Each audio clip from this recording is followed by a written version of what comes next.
Hello, this is Captain. Welcome back to Build Review. I am on the flybridge of the Seabreeze 52-foot sport fisher. So let's go ahead and take a look at the workshop page. All right, so here's the LRM Seabreeze 52-foot sport fisher. So nice thumbnail here.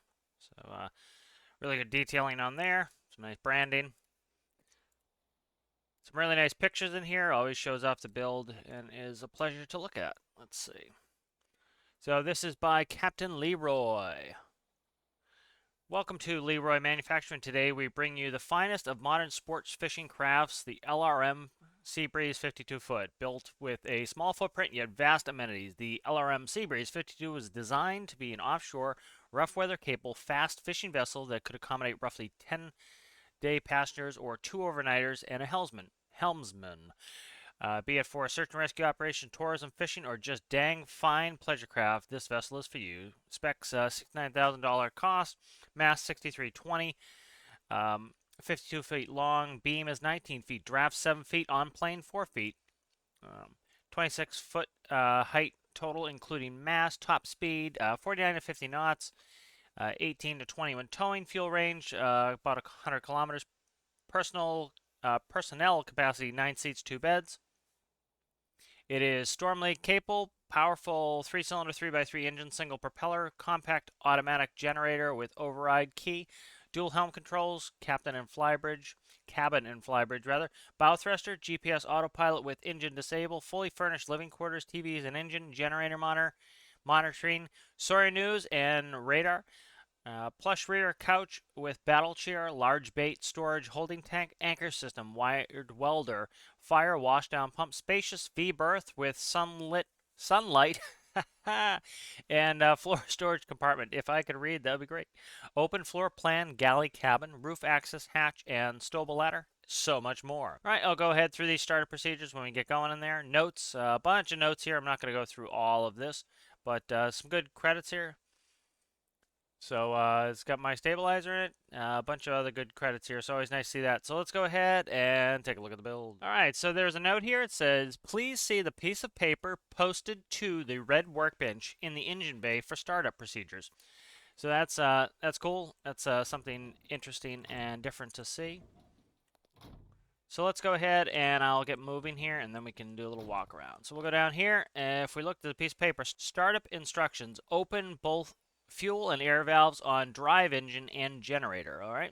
Flip all necessary breakers to on. Check weather before setting sail at TV monitor and cabin or flybridge. And then start main engine with key. Allow 3 seconds to idle. Slowly maneuver away from the dock. Use thrusters if needed and set sail. All right. So we'll start with the valves. So we have a valve there. And we have a valve here. We also have one on the generator, so we'll turn that on as well. So really nice down here. We'll go through this this engineering section here. So really well detailed in here. I really think that's cool having the instructions on the workbench there. As it say, rusted craftsman. Look at the waste of good tool steel. Yeah, Allen wrenches. I use Allen drill bits. They're much easier. Dell box blade on a boat where most things being cut aren't boxes. BFH big frickin' hammer for when things don't move and they should. Useless meter. Corroded copper core wire. So that's cool. I like this pegboard hook for improved spearfish hook. Every garage is not complete without a pegboard. This is cool having the welder like this. Let me see. So the handle on this, so you can move the welder and weld whatever's necessary. So that's really cool. I like that. I grabbed this one by accident. So that's an innovative design to be able to move it around and repair your vessel. And that's your spool controls there. So very cool here. So we're gonna follow the instructions here. So I already did the valves. So next is flip all necessary breakers to on. So we're gonna go over here. We have master power on, backup battery can be off, drive system engines, generator is on. Welder slash anchor, we'll turn that on. Lighting is on, and bilge pumps, I don't think we need is necessarily on, but we'll turn the breaker on. I don't know if it actually turns the pumps on. These are some cool Lua panels. I like these. So we have a generator, RPS temp, watts, bat. That is the generator auto on. We have the engine information there. Drive engine test main key at helm. Okay, so that's just a test there. I could do without these panels. You know, these I don't know, it's a little bit of detail, and I see you colored them in. They look all right, you know, but because we know what they do, we know that they're kind of little Lua blocks. They might take away from it, but you know, I don't think it's you know, because you colored them and they're meant to be part of the build, that looks all right, I guess. You know, like this sticks out a little bit. I'm not a huge fan of these panels that you can kind of see in through the ceiling. You know, there are some good ways you can integrate those and design them, but it's not bad, but, you know, just a little something. What's that there? A little block there. But it looks really cool down here. I really like it. The engineering section, this looks like a real engine bay, which is hard to achieve, so I really like that. So let's go ahead and check the instructions again. Check weather before setting sail, TV at the monitor. Okay, and then we'll start the engine upstairs. So we'll go back up. So really well appointed engine room, really nicely detailed in there. All right, so we'll check the weather. So where are we at here? TV monitor, channel, generator, and here's the weather. That's good. There's radar, engine. Okay, good. So let's go ahead and start the engine. Now we'll get underway here. So we have the engine. All right, and we'll go ahead and jump on the helm here. Have some nice instructions to the left here. Steer is AD, throttle WS, space engine off, on is hold. Okay, and one is reverse. So let's go forward. All right, so this has a good high speed, you know, an unrealistically high speed, but again, that is something for gameplay. You know, it's sometimes nice to have a high speed so you can get things done a little bit more quickly. But let's go ahead and take a look at the outside of the boat. Really nicely designed here and detailed. You know, it probably has those 1x1 blocks because of speed constraints. It has, you can see the little bow thruster there, but you know, well designed here. It looks like a sport fisher. I really like the design of it. Looks pretty cool here. So I don't think I turned nav lights on. There's an autopilot there. Let's go ahead and set a waypoint in for the autopilot. I'm not gonna play with the autopilot too much, but let's go ahead and set a waypoint here. So we'll set that in, and it turns to the point there. Let's turn the nav lights on. All right, we have deck and spotlights. Let's check those out. So spots and deck lights, nice. And we can shut those back off, seeing that it is daytime. So equipment here. Again, here's a bunch of other, you know, microcontrollers. I don't think it looks that bad, but, you know, they kind of, you know, because we know what they do in game, they're kind of an eyesore, I find, to have panels where you can see them. But, yeah. So, you know, if you notice a lot of these sports fishers, they'll have, like, the rods. Like, if you've ever gone out on a day sport fish or something, they'll have rods all up in the ceiling. So normally I'd think these clothing the ceiling would be a little weird, but it's kind of, it fits with that theme of, like, these boats, they try to hide everything everywhere because they just, you know, have not a lot of space. Here are some channels there. It tells you what channels are on here.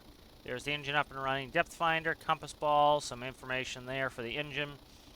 Really nice kitchen here, so good detailing in here. I always like to see, oh, we have aircon. Nice. And temperature select, so we have some plates on there. Really like the sink and cabinetry here. The stove is pretty cool, left burner, right burner. Oven, nice. And the light in there, very cool. Light and fan. All right, so really nicely done in here. A lot of good detailing in here. Head wet locker.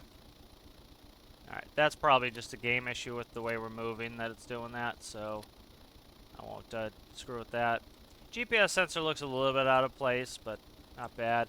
What's that? That is V-berth access, so I've seen this before. This is really cool. I like this. Watch your head, low clearance. Alright, so we'll duck in here. There's a good use of space in here, and I always like on these type of boats how they have these little hatchways going down, so that's really cool. We have our V-berth in there. What's that? Peruvian power flower. That's interesting. So good. You see all the detailing on the floor in here. That's nice detailing in there. So really good detailing. I like it having this V-berth is a cool way to do things. That's really neat. Alrighty. So really cool space in here. I really like the space a lot in here. Okay, let's see. So we're able to open that up now, so a little bit of a head in there. Alright, so we have our fighting chair. We have a couple doors here to bring big sport fish up on deck. A little seating area, a life ring. Nicely done there. Let's see, wash down area there. We can walk up and around. That's nice to set the anchor. Let's try not to fall overboard. Looks like refueling there. Very nicely done there. So very nice. Let's go up to the flybridge. So the rods are pretty cool here. We have these, we have the torque cranks there on the rod. That looks nice. I like that. Again, this kind of sticks out, but, you know, I kind of like to see a little of that hidden personally. Like this a little, you know, because it makes the ceiling a little bit chunky, but there's probably a lot of space. Probably just having space concerns. TV monitor, that's really cool. TV flips down. We get our engine information there. And there's the roof access ladder. Very cool there. Anchor. All right, and so we pretty much have redundant controls up here. I have to switch, I believe, to get up to control this. There we go. As I see, it shuts down. You could probably put a joining system in here. Sometimes they're a challenge, but that you don't have to restart it. But as you can see, it very quickly restarted, no problems. So thank you for sharing the Sea Ray with me, Captain Leroy. I really like checking it out. And we'll see you guys in the next one.